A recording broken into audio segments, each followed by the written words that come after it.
અમદાવાદમાં દર વર્ષે લાખો લોકો એવી એક પરંપરાનો ભાગ બને છે જે વર્ષોથી શહેરની ઓળખ બની ગઈ છે, ભગવાન જગન્નાથજીની રથયાત્રા।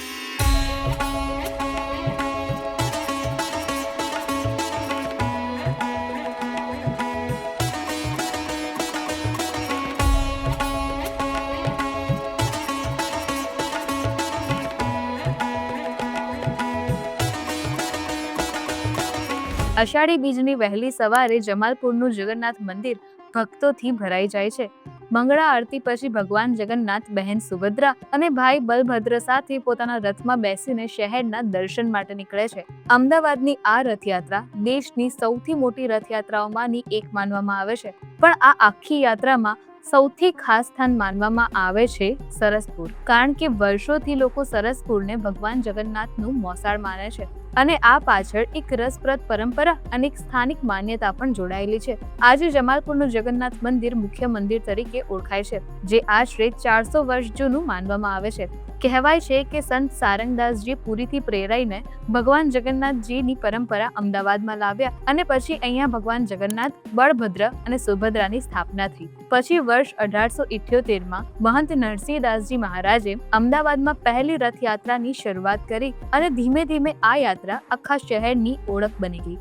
સ્થાનિક માન્યતા મુજબ સરસપુર અને જગન્નાથ મંદિર વચ્ચે વર્ષોથી આધ્યાત્મિક સંબંધ રહ્યો છે। ઘણા લોકોનું માનવું છે કે શરૂઆતના સમયમાં સરસપુર વિસ્તારમાં ભગવાન જગન્નાથજીનું એક સ્થાન હતું, પણ સમય જતાં ભક્તોની સંખ્યા અને વ્યવસ્થા વધતા ભગવાનને જમાલપુર વિસ્તારમાં સ્થાપિત કરવામાં આવ્યા। એવી પણ માન્યતા છે કે બંને જગ્યાના સંતો અને મહંતો વચ્ચે ગુરુ ભાઈઓનો સંબંધ હતો, એટલે બંને સ્થાન વચ્ચે પરિવાર જેવી લાગણી માનવામાં આવતી અને કદાચ એ જ કારણના કારણે સરસપુરને ભગવાનનું મોસાળ કહેવાવા લાગ્યું। આજે પણ જ્યારે રથયાત્રા નીકળે છે ત્યારે ભગવાનનો રથ સરસપુર જરૂરથી પહોંચે છે। રથયાત્રાની તૈયારી ઘણા સમય પહેલાથી જ શરૂ થઈ જાય છે। રથ બનાવવાની કામગીરી શરૂ થાય છે। ખલાસી સમાજના લોકો વર્ષોથી આ સેવા સાથે જોડાયેલા છે, જેમાં રથ તૈયાર કરવો, રથ હંકારવો અને આખી યાત્રાની કેટલીક પરંપરાગત જવાબદારીઓ તેઓ નિભાવે છે। મંદિરમાં પણ ખાસ તૈયારીઓ શરૂ થાય છે। ભોગ માટે સામગ્રી આવે છે, પ્રસાદની વ્યવસ્થા થાય છે અને હજારો લોકો માટે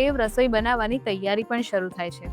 રથયાત્રા પહેલા જળયાત્રા પણ થાય છે, જેમાં સાબરમતી નદીમાંથી પવિત્ર જળ લાવવામાં આવે છે। પછી નેત્રોત્સવની પરંપરા થાય છે અને ત્યારબાદ ભગવાન રથયાત્રા માટે તૈયાર માનવામાં આવે છે। રથયાત્રાના દિવસે સૌથી પહેલા પહિંદ વિધિ થાય છે, પછી જ યાત્રા આગળ વધે છે। સૌથી આગળ સજાવટ કરેલા હાથી, પછી અખાડાના ખેલાડીઓ, ભજન મંડળીઓ, ઝાંખી અને પછી ભગવાનના રથ। જૂના સમયમાં શહેરના રસ્તાઓ ખૂબ જ સાંકડા હતા।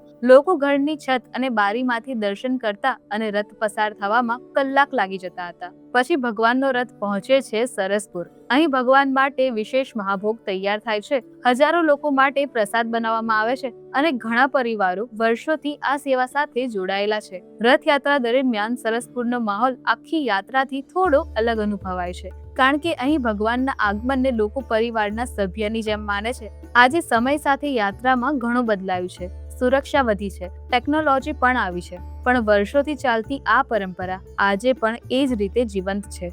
જય જગન્નાથ।